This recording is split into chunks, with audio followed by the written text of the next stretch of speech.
नमस्कार दोस्तों, बहुत बहुत स्वागत करता हूँ आज आपका जेठीवाला क्लासेज के यूट्यूब प्लेटफॉर्म में। दोस्तों, एक बहुत बड़ी समस्या होती है जब बच्चा पहली क्लास या 10वीं क्लास तक पढ़ता है तो वो इजीली पढ़ता रहता है, लेकिन जब 10th क्लास जैसे ही वो पास करता है तो उसके सामने एक समस्या खड़ी हो जाती है कि वो कौन सा सब्जेक्ट चयन करे। आर्ट्स ले, साइंस ले, बायो ले, मैथ ले, कॉमर्स ले या एग्रीकल्चर ले।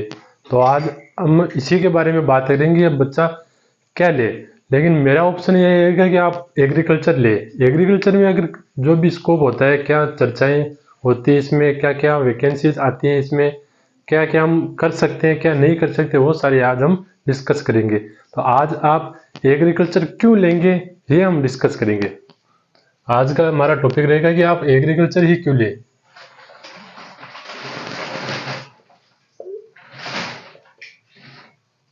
एग्रीकल्चर सब्जेक्ट में क्या होता है, क्या नहीं होता है, इसके बारे में आज हम चर्चा करेंगे। दोस्तों, इसमें सबसे पहले हमारे 11th और 12th में आपको एग्रीकल्चर सब्जेक्ट रहता है, जिसमें 3 सब्जेक्ट मेजर रहते हैं अपने। एक रहता है एग्रीकल्चर, दूसरा रहता है एग्रीकल्चर बायो, एग्रीकल्चर बायोलॉजी, तीसरा इसमें सब्जेक्ट अपने को 11th 12th में पढ़ना होता है वो एग्रीकल्चर केमिस्ट्री।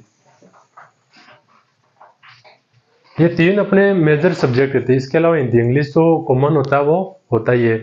इसके अलावा हम 11th 12th पढ़ने के बाद में क्या होता है वो हम देखते हैं। दोस्तों, 11th 12th के बाद में अपने एक एग्जाम आता है, वो जिसको बोलते हैं हम जेट, जेईटी,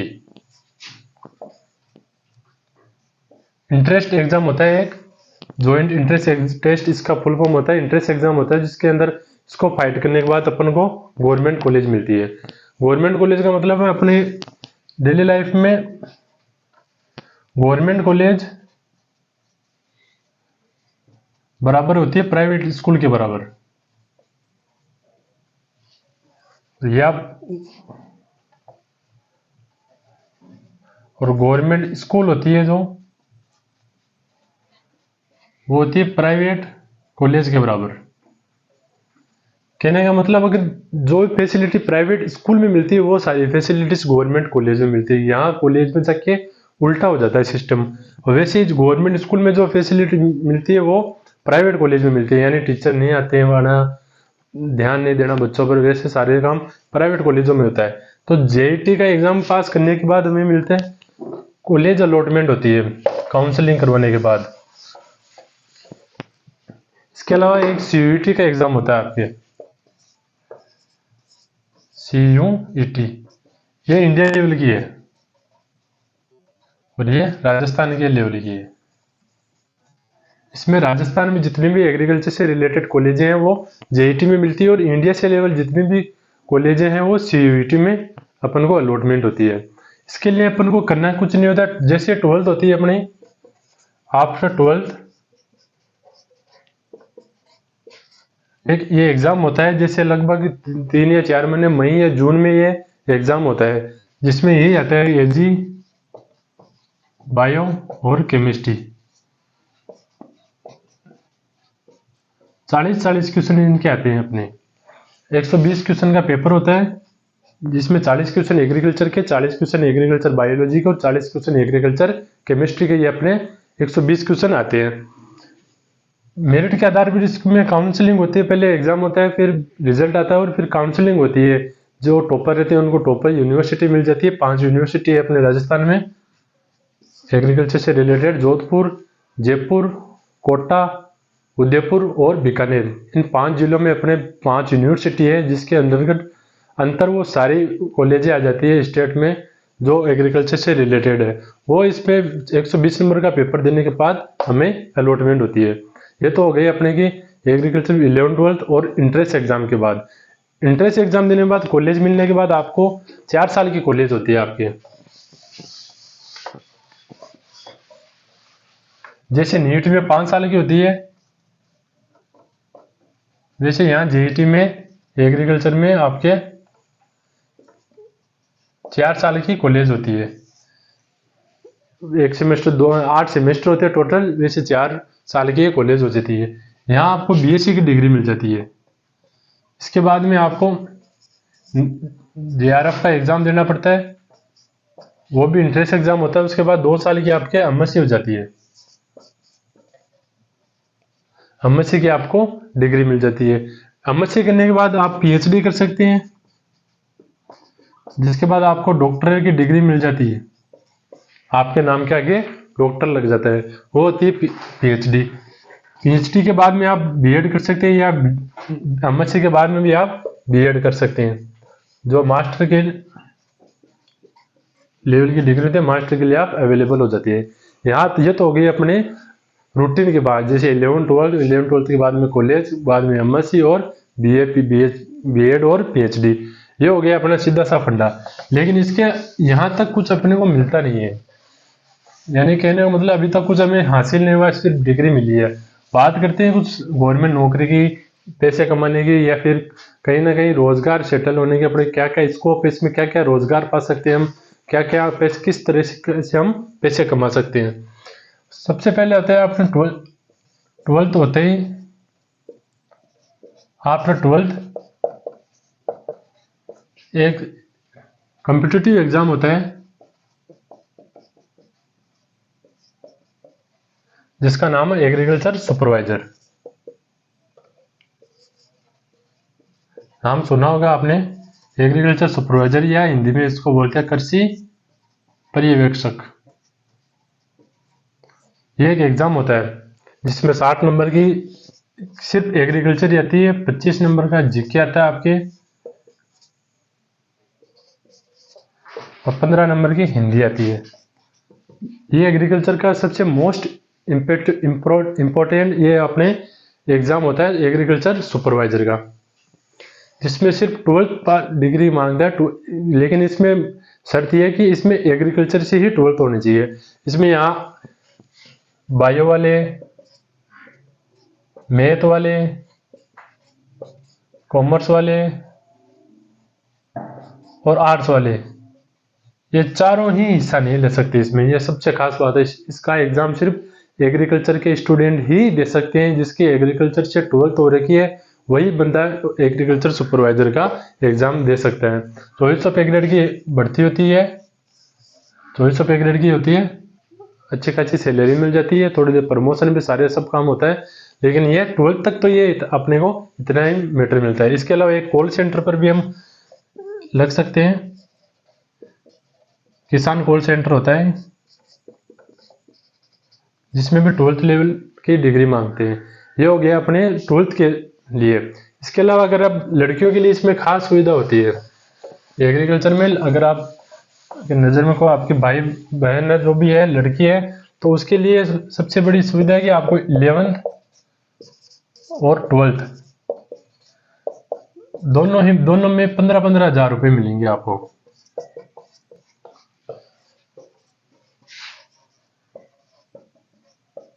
सिर्फ लड़कियों के लिए ये सुविधा है। गवर्नमेंट ने एग्रीकल्चर को बढ़ावा देने के लिए स्कीम निकाली है कि अगर 11th और 12th कोई लड़की एग्रीकल्चर से करती है, तो उसको 15-15 हजार रुपये पर ईयर दिए जाएंगे। ये हो गया लड़कियों के लिए। इसके अलावा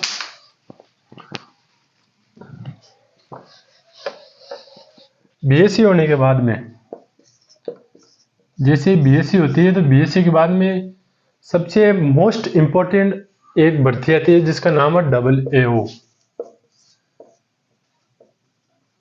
assistant agriculture officer, AFO, agriculture field officer. इसके अलावा बैंक एडवाइजर होता है, बैंक में सलाहकार होता है, जिसकी एक भर्ती आती है। इसके अलावा ये तो होगी अपने राजस्थान में। सेंट्रल में भी काफी भर्तियां आती है, जिसमें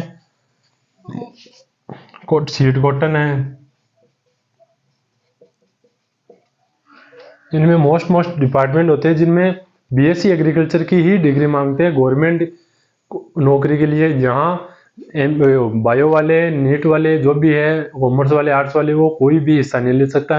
यहाँ कोई अपना कॉम्पिटिटर नहीं है, सिर्फ एग्रीकल्चर का बंदा ही ये सारे एग्जाम दे सकते हैं। इसके अलावा और भी बीएससी लेवल के बहुत सारे कम्पिटिटिव एग्जाम होते हैं गवर्नमेंट, जो केवल एग्रीकल्चर के ही बंदे दे सकते हैं। ये तो हो गया अपने गवर्नमेंट सेक्टर में। इसके अलावा अगर आप एग्रीकल्चर से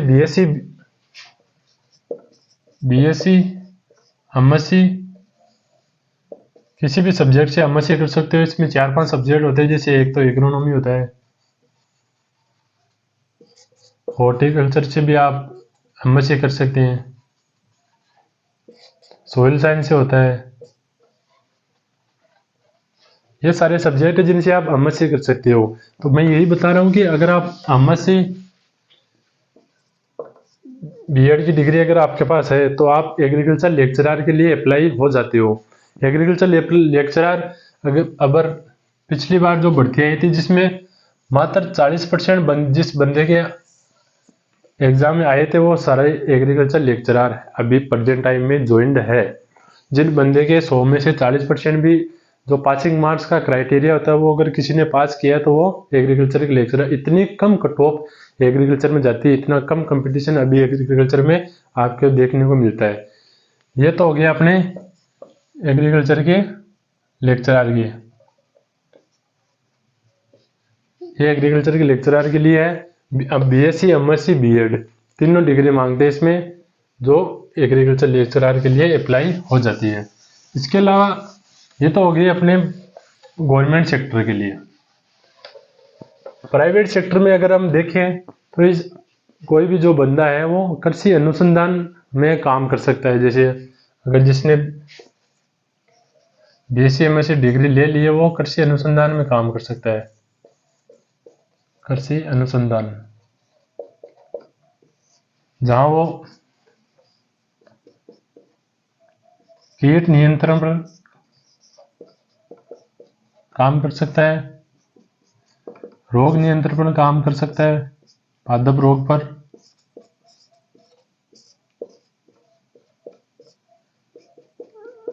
नई किस्मों या उत्तम बीजों पर वो काम कर सकता है। उत्तम बीज जिनमें नई किस्में शामिल होती है, ये वो काम कर सकता है। अगर वो कोई बंदा एग्रीकल्चर से डिग्री ले रहा है, एग्रीकल्चर से अगर इसको बनाना चाहता है वो, तो वो उद्योग में भी अपना जीवन अपना करियर टारगेट कर सकता है। जैसे खाद बीज उर्वरक उद्योग वह स्थापित कर सकता है।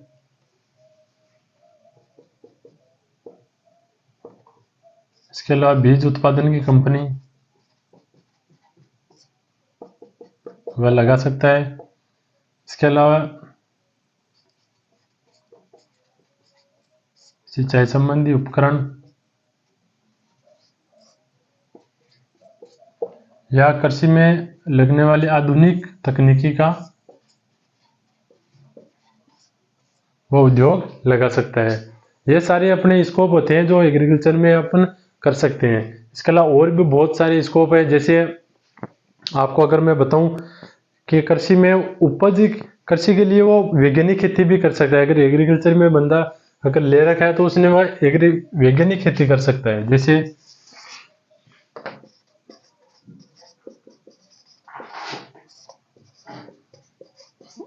वैज्ञानिक खेती में जैसे वो फसल उत्पादन कर सकता है। फसल उत्पादन का मतलब है वैज्ञानिक तरीके से गेहूं बाजरा जौ सरसों राई जो भी हो वैज्ञानिक तरीके से उगा सकता है। कितना मेजरमेंट उनकी दूरी लगती जाती है, कितना लंबाई रखी जा सकती है, उनकी किस टाइम पर सिंचाई है, क्रांति का अवस्था, सारा वैज्ञानिक तरीके से वो खेती कर सकता है। इसके अलावा फलोत्पादन कर सकता है। आपको पता होगा आजकल पॉली हाउस ग्रीन हाउस वगैरह होता है जिनमें एक बेस्ट एडवाइजर किसान को लेनी पड़ती है। लेकिन वहीं अगर एग्रीकल्चर से जो बंदा स्किल सीखा हुआ है उसके लिए कुछ ये सब सारे इजी काम हो जाते हैं जिसकी वजह से ज़्यादा प्रोडक्शन वो कर सकता है।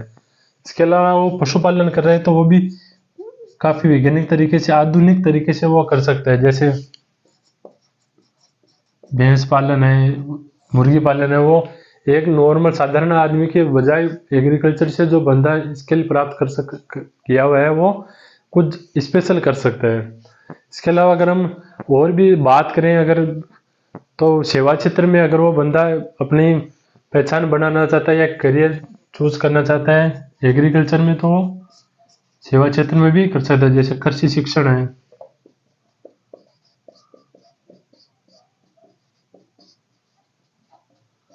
कृषि के बारे में वो शिक्षा दे सकता है। कृषि प्रचारक है, कृषि के रूप में भी जो भी प्रचार करना चाहता है वो कृषि के रूप में प्रचार भी कर सकता है। इसके अलावा वो कृषि की उत्पादन सामग्रियों के बारे में कुछ बताना चाहता है तो वो भी वो कर सकता है।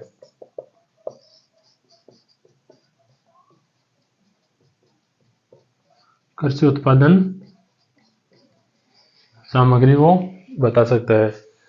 इसके अलावा और भी बहुत ज़्यादा एग्रीकल्चर में अभी प्रेजेंट टाइम में देखा जाए तो स्कोप है, क्योंकि यहाँ लोग अभी एग्रीकल्चर कम कर रहे हैं। लोग 11-12 से एग्रीकल्चर, अगर बीएससी है एग्रीकल्चर से, तो वो बहुत कम कर रहे हैं। इसलिए यहाँ कंपटीशन अभी फिलहाल बहुत कम है। अगर आप चाहते हो कि मैं एग्रीकल्चर, तो आप एग्रीकल्चर से 11-12 कर सकते हैं। बेस्ट से बेस्ट चॉइस है, और खासकर गर्ल्स के लिए तो सबसे बेस्ट है। जो 11-12 में उन्हें 15-15 हज़ार रुपये की गवर्नमेंट प्रोत्साहन राशि देती है कि आप एग्रीकल्चर लो। तो इसके अलावा नीट की तरह ही जेईटी होता है, जो कम्पिटिटिव एग्जाम होता है, इंट्रेंस एग्जाम होता है, जिसमें बाद में आपको गवर्नमेंट कॉलेज अलॉटमेंट होती है।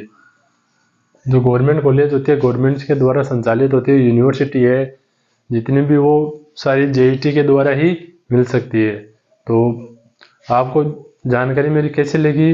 अगर अच्छी लगी हो तो सब्सक्राइब कर देना चैनल को और लाइक कर देना। Thank you.